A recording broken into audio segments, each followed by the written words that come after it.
A certain logistic company's fleet consisted of 100 Type A trucks at the beginning of 1970.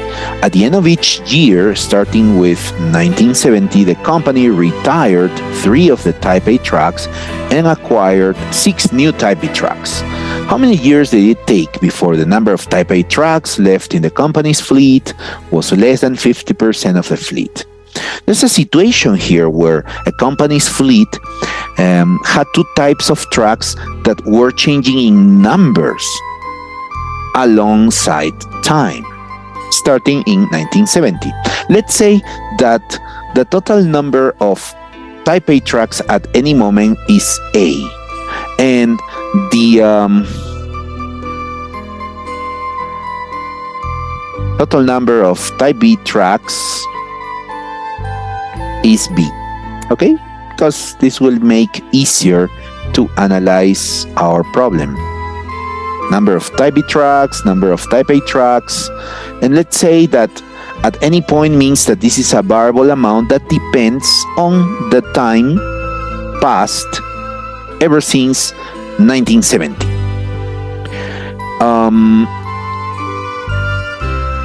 We're being asked how many years, right, is necessary for the Type A trucks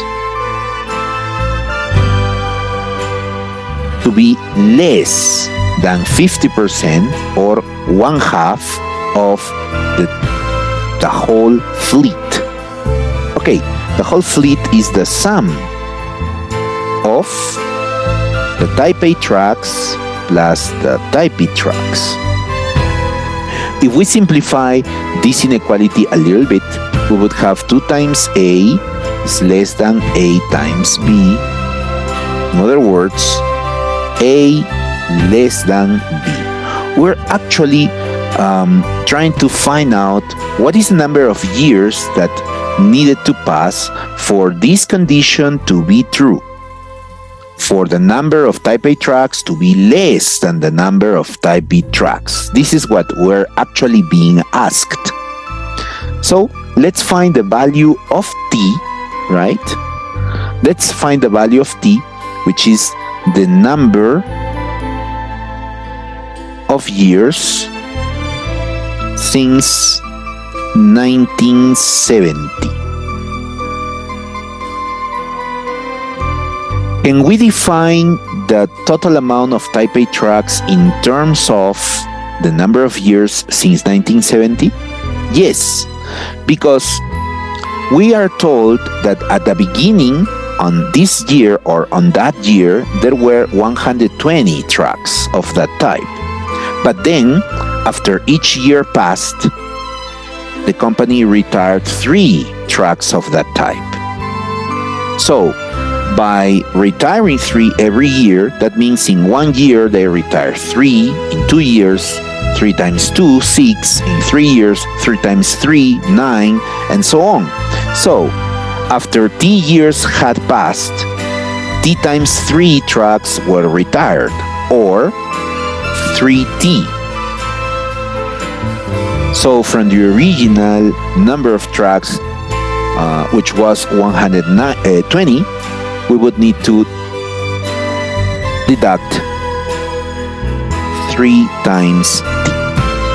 On the other hand, the number of trucks of Type B after t years have passed since 1970, originally there were 0 in 1970, and then each year 6 new trucks of that type were added. So, after t years, t times 6 new trucks have been added, or 6t. So, let's substitute these 2 expressions for A and B in the original inequality. That represents what we're being asked, the condition to which we want to get and for which the number of years needed we're trying to find. We have 120, right? Minus 3t is less than 6t, which give us 120 is less than 3t. And we reverse this, we would have that t has to be greater than what? Notice that here, we needed to add, right? This 3t, we have to add to 60 and give 90. So it's 90 times, or 9 times t is greater than 120.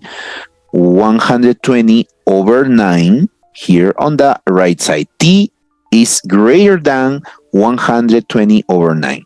If we simplify this a little bit, we get 40 over 3, which is the same as saying, right, 13 and 1/3. So that means that the number of years necessary for this condition to be true is actually that the time passed is greater than 13.33 years. Okay, so the minimum number of complete years needed to pass is 14, right? Considering that these changes in the number of tracks are only performed, right, once a year, at the end of each year. So complete years have to pass. So that's it. This is the solution for question 5.